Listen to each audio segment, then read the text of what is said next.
What is going on, you guys? Welcome back to another trade recap.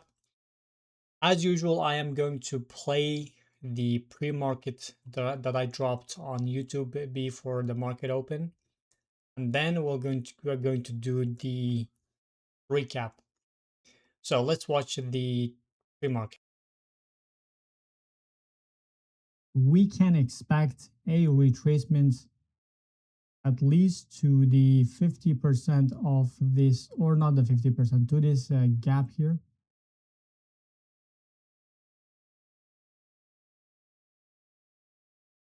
So that is our draw on liquidity for the day.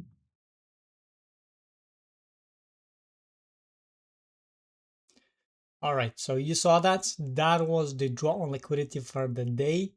However, I did not trade that one, but I trade the retracements after that, or we can call it reversal because it actually reversed.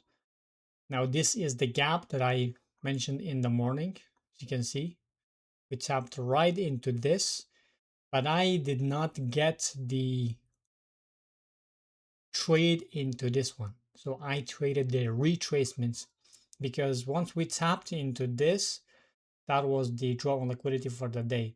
If we missed that one, then we can trade the retracement or the reversal because this was the main move actually.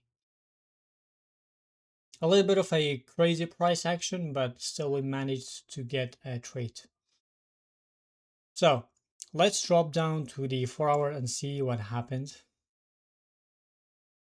Now the day opens here, expand higher, sweep the previous day's high, and then we frame the reversal at the London session. So the NQ puts a C2, not a C2 actually, this is our C2 at the London session, and then we expand with the 6 a.m. candle, which I missed the entry to this gap. So I traded the retracement, but it ended up being the reversal actually. So we had a lot of expansion today, and as I mentioned in the morning, I said we're going to expect a reversal candle for the day, and that is what happens if we have a reversal candle.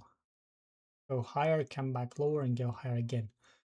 Now, I was not targeting this high all the time back to the current day's high. However, I was targeting this gap here. As you can see, there is a gap for our gap, and this is the low of the gap. So I was targeting that with the 10 a.m. to trade it to this gap, but it ended up even going higher. Now we are going to frame my trade from this candle within the 10 a.m. candle. And as you can see, we have the first stage SMT happened with the 6 a.m. candle. If you do not notice, when you zoom in, you can see that this is actually a SMT, which is hard to see, but you can see here, that's the SMT. So first stage SMT, and then 10 a.m. opens, we get another stage SMT. So we got our two-stage SMT. And when I was looking at the 15-minute time frame, so we get a C2 closure after opening the 10 a.m. candle.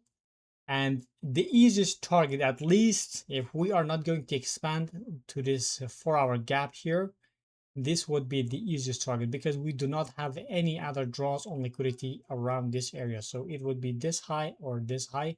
Since these are too closer, we can actually target the 4-hour gap, which is our main target. So we get our C2 closure on the 15-minute time frame, and then I framed my entry within this candle to trade it to this high. So when we drop down to the 1-minute time frame,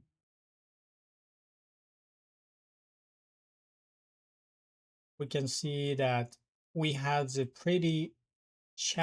very good chance of entering early, but I was waiting for more confirmation, and I ended up taking this order block right here after we tapped into this, and then targeting this one right here. So we got a 3.29 R trade on the NQ. Very simple day, and it played really good. All right, guys, I'm going to keep this short, and I'll talk to you guys in the next video. Peace.